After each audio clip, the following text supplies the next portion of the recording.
Thanks, Riley. A cold and calculated killer and a manipulator. Strong words from court today from the state as 41-year-old Hajir Talebzadeh faces 2 murder charges and cruelty to children in the first degree. Judge Flight denied his bond, saying he's a danger to the community, a flight risk, and could obstruct witnesses. We're now hearing details about what possibly happened in that Best Buy parking lot. But before we do, a disclaimer for you. Attorneys mentioned the name of the 5-year-old boy that was at the scene that day. The audio will actually drop out every time his name is mentioned for privacy reasons. This defendant is a cold and calculated killer who executed his ex-wife, Melissa Domingo, and his ex-mother-in-law at the Best Buy, Elizabeth Domingo. It's our first time seeing 41-year-old Hajir Talebzadeh in court, showing up on a screen in an orange jumpsuit from jail as he watched the state present their side of what happened during that September custody exchange in the Best Buy parking lot. He tried to stage the scene. He failed miserably, and then, disgustingly, tried to influence to tell the cops that mommy was shooting at him. We know that because we know what the defendant didn't know at the time, that 911 calls start recording after you dial.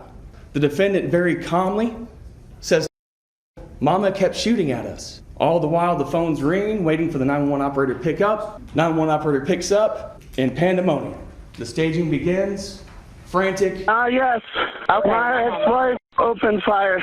Okay, but has anyone been shot? Yeah, I only fired back once. Her mom tried to stop her.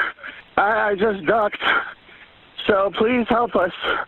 He claims that he was had his back turned when all of a sudden, boom, boom, boom, she opened fire at him.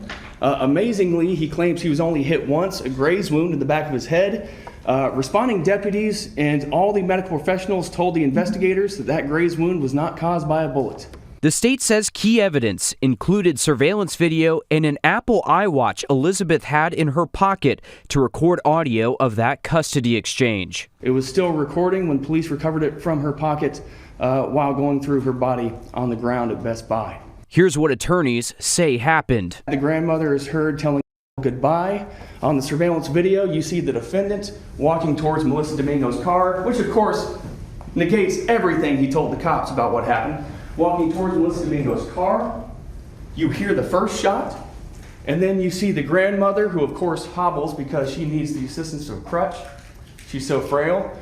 Coming by the defendant on the recording, she's screaming no, no, no multiple times. On the surveillance video, you see the defendant turn towards the grandmother, and then you hear the grandmother go down with a groan as 2 shots are fired back to back. The defendant then is seen going back and forth between his car and the crime scene. The state says Hajir was likely moving shell casings in Elizabeth's crutch. He later gets out and carries him past the bodies for some reason. Traumatizing. You hear towards the end of the pocket recording from the grandmother appears to say something along the lines of, "Why did you shoot Mama?" The defense went over his extensive military background. In 2014, he began to work directly under the NSA at Fort Gordon. He became Command Language Program Manager, where he oversaw over 250 linguists. He became a senior Farsi linguist for the National Security Agency.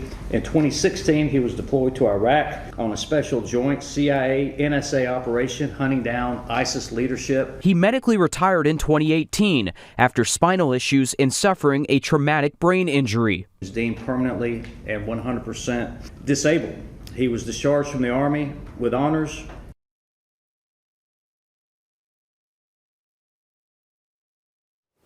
The defense used character witnesses to describe Hajir to the court, as you heard. They went over how he's originally from Iran, but came to the United States when he was very young. We also want to note here that today was also a bond hearing for a new aggravated assault charge that Hajir is facing with his new girlfriend. This happened over the summer. The state says that Hajir allegedly hit her in the head with a samurai sword and kicked her so hard she had to have her spleen removed. Now, the state says they hope to have a jury trial by March or April. Of course, we'll continue following that and keep you guys updated.